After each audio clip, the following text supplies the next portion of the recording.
Hello and welcome to the GSBC podcast, brought to you by the Greater Springfield Chamber of Commerce. I'm your host, Matt Taylor-Farrington from Purple Bunny Marketing, and today I am joined by Jomar. Thank you for coming along. And Jomar is from the Philippines Australian Multicultural Association. And we're going to talk a bit about the association today and find out what it's all about. So PAMA was found in 2021 to foster unity, friendship and multicultural integration across Ipswich and Greater Springfield. What was the spark or the moment that led you to founding the team to establish this association? Yes, thanks, Matt, No for inviting me over to share about PAMA and my work in community service. Yes. Actually, my involvement with community service started as early as 2018. Yes. Because I just arrived, my family just arrived from overseas to base in Brisbane, and one of the senior residents in the community saw that the Robelle Domain has a very nice venue for big events. Then she asked around, was there a Filipino event done in that venue? And there was none. Then, because she came from Townsville where there's a lot of Filipino events, said, why can't we do something like that here? But then she needed somebody to be able to lead that initiative, because my background is a project manager, consultant back in Singapore. Then she just asked me, can you be part of this initiative? Yes. Yeah, then I didn't have a lot of experience doing festivals. Yes. But then I said, why not do something? It's like a project. I would treat this as a project. Yeah, then I gathered some residents here, put together a plan, then we came out with what they call the Autumn Festival of 2019. It was such a big success for that first event. All over from Southeast Queensland went there, mostly from the Filipino community, and was almost like filled up the event. And one thing I realized when I saw it, I think the secret, because of the program we had, was inclusive.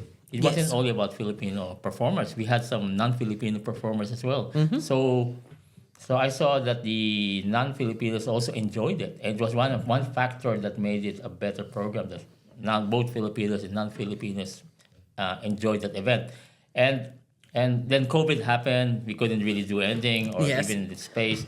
After COVID, there was we were thinking about, how are we going to organize ourselves as a community here? Because if we want to do something like this, then we decided to create a legal entity, so that we can apply for funding and all those sort of things. Then we were thinking, what's the best way to structure this entity? I said, let's not create another Filipino association, because there's a lot of them in Brisbane at the moment. And why don't we create a multicultural association, but it's with the Filipino values, they're saying, to like mix up to it. Because in the Philippines, the history of the Philippines, in history, that it was always welcoming to what they call marginalized countries that were escaping wars and everything like that. We did it for Vietnam, we did it to the Holocaust victims. So there was a lot of Filipino values that I wanted to be part of that organization, so to welcome different cultures inside the organization. Yes. So that created the PAMA. Yeah, wow. Okay. So there's a bit behind the story of how it all got started, basically. Yes. Yeah. All right. And your vision centers around enriching multicultural friendships and civic life. How does PAMA bring that vision to life through the programs and the community work? Oh, yes. Well, we're not a big organization in terms of members, but our members have a lot of skill sets, experience who are passionate about doing volunteer work. So we do all our work outside of our normal jobs. But we do have quite a number of retirees as well, who are part of our organization, who are also able to contribute their time. Yes. Now, what we do, we create events that will be a good platform for people to come together and do something for the community. Because my view about life, that if you're talking about multiculturalism or what they call cross-cultural cooperation, you can't really treat it in a vacuum and say it's going to happen automatically. You have to create a reason why we have to do it. And one of the reasons is to have an event, a big event. We have a number of events during the year. One is a Christmas party, one is a dance night. We call it Retro. This is one of the biggest events we have. This is the biggest event. SpringFest, the one upcoming next week, is a platform for everybody in Southeast Queensland, not only Eastridge, to come there at Robelle Domain and just enjoy the day. Yes. And we have a whole day program lineup, and Yep. we have all the food stalls. But it's going to be really what you call a chance for everybody to just, regardless of race, cultures, to be in that day, just having fun, just trying to make it an awesome experience for everybody. Yes, agreed. And you mentioned SpringFest then. One of my next questions was that it's kind of become one of PAMA's signature events. What does this festival mean to the Filipino community and I guess the wider multicultural community? And obviously you mentioned there that it's not just Ipswich and Greater Springfield. Obviously you said it reaches far further than just the Ipswich Springfield region. Yeah. In Brisbane, there are a number of Filipino festivals, but they're all related to Independence Day. Yeah. They all happen in June. Yes. There are quite a number of them. This festival is one what they call Filipino identified festival that doesn't happen in June. It happens in spring. Mm-hmm. Now, the reason why we're doing it in spring because we can't do it in winter; it's too cold. But spring is a good time, and the weather is, if you do it in timing correctly, you don't have to face all the what they call storms, what they call Brisbane is known for. So we wanted to do it in September. Yeah. But then I believe that September is what we call for us is a multicultural month. Although August is multicultural month here in Brisbane. Yes. But September is a good time to, like, it's spring, new beginnings, because everybody's coming out from winter. So we want it to be in spring. Yeah, it's a good platform to do things for the community, and really just to come out and enjoy things because people are just coming out from winter. And we want it to be really multicultural because I believe that September historically had a lot of multicultural events were happening in September in the past. But I don't know about now, but believe that September is a good way to schedule event, and we call it SpringFest. Yes. Perfect, September. Yes. Yeah, great event. And obviously you said it's happening next week as well, yes? Yes, Yeah. on the 13th of September. You also run programs like the PAMA Art Exhibition, which is aimed at using cultural art to foster acceptance and unity. Yes. Can you share how the creative expression bridges communities? Oh, yes. Well, when we created that PAMA art exhibit, we did it in 2022 after our inaugural SpringFest, November 2022. Yes. And the reason why, because obviously as PAMA, we want to do things that are multicultural, not only involving Filipino talent. Yes. So that was one way as a platform to what do you call it, practice or make it real what we mean as multicultural collaboration, and that's what happened. So we created that. It just held at the Ipswich Community Gallery, and we didn't only get Filipino artists to provide their paintings. We got people from with Chinese background, with Vietnamese background, with mainstream Australians. It was quite variation in terms of the culture that provided their works of art. And for me, art is, it's like food. That's the window to know about a particular culture, a particular country. Yes. Look at the art, see the people who created that art, and you can, that's almost next to actually being in that country. If you can actually see the work of art here in Ipswich, then you're almost like going to be in that country because you're actually seeing all the values or all the talent that came from that country and put that in that work of art. And that's one way to be like, how do you call it, as an adventure next to being in that country. Yes. Yeah, definitely. All right. So beyond festivals and events, how does PAMA support Filipino migrants or multicultural groups, whether through welfare, sports, or community advocacy? A good question. We started PAMA as really an organization that has a mission, two missions. The first mission is to create opportunities for cross-cultural friendships and understanding through events, sports, any activities that could have a reason for us to do something together as a multicultural group of people. Yes. So we have to create some reason to do things.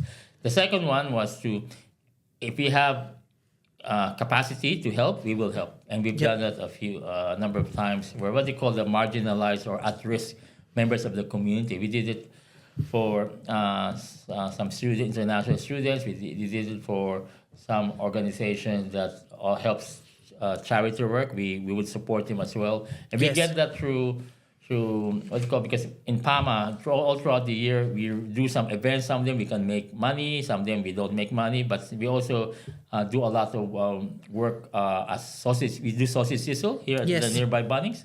Yep. So whatever we have that we feel that we can share, meaning our expenditure is okay, we can still afford to help other people, we will do that. Yes. Yeah, lovely, lovely. Everyone loves a good sausage at Yeah, Bunnings, yeah, so that's I'm right, sure they that's need to right. come down and see you and help contribute. All right, so as president of PAMA, what keeps you motivated day to day? Yes, this kind of work that I'm getting involved, like being president of PAMA, is really a lot of hard work, because this is not my real job. I have a Yes. job, and I have to do these things after work, and we have a calendar all throughout the year to do our work. We have like start of the year we have what's called a retro dance night, or even before that we can do something in January. Then we start planning for SpringFest around mid year. Yes. At SpringFest, then now we're gonna have what you call a multicultural sports tournament. Yes. In late part of this year, like November.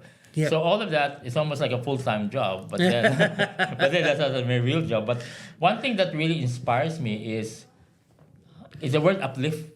You uplift the Yes. society. Yes. And being part of Ipswich, having lived and made this my home since 2016, I believe that whatever I'm doing in PAMA, even not only in PAMA but outside PAMA, Yes. or other what you call volunteer work that I do, are ways to uplift the society. Yes. I think this word uplift is very crucial in terms of, because no one can really live on its own, like as an island. So we have to really look after each other, and like, because at the end of the day, there are some people in the community that are probably not as well off as you. So how Yes. can you share your talents to really help them, or through through uplifting the community? And Yes. everything that I'm doing here that inspired me is the fact that I'm helping uplift the society, maybe Ipswich in general. Yes. So that when we do these events, people go to Ipswich, people see, hey, Ipswich is a nice place and a very cool place. We go to Ipswich and it helps all of us here. Yes. Yeah. Agreed. Well, you definitely sound very passionate about it. So, what's next for PAMA? After SpringFest 2025, you mentioned the sports. Yes. Oh well, we started organizing. Well, not yet full on, because we're still going to focus on SpringFest, but we already started organizing for a volleyball one-day tournament. Yep. Here in Southeast Queen. Well, it's not in Ipswich at the moment, because we have to look for a place that Yes, will be a venue. suitable for that. Yep. So it's going to be somewhere in Logan. But having said that, it's going to cater to a multicultural, we call that, lineup of teams. Yes. And well, the more multicultural, the better. Yes. Because sports is also universal. You can make sports be enjoyed by different cultures. The same Correct. thing, same way as food. Food is probably some cultures who just want their own kind of food, but for sports, anybody who enjoys the sports, regardless of the culture, they Yes. want that. So that's one way for us to also promote what we are passionate about, which is multicultural cooperation. I call it cross-cultural understanding and cooperation, and, Yes. and inclusivity. If we can make that sports event one way to do that, then we support that. Yeah, definitely. All right. So to wrap up then, if you could leave our listeners with one simple way to promote multicultural friendship in their own community, what would it be? I think to be able to be open to this idea of multiculturalism, inclusivity, it's really a mindset change, meaning that we're better off as a diverse community rather than not diverse. Yes. I believe that because if you have diversity, then you have different ideas, different talents, from all over, rather than if you just focus thinking that you can just rely on one particular part of the community, you're probably going to limit yourself. But if you bring in diversity there, then you have different kinds of perspectives. It's really going to open up the talents, the experience, and that will be better for society. What we need, though, is to, in spite of the diversity, we need to be able to somehow have a way to make everybody's different point of view work together, rather than just saying.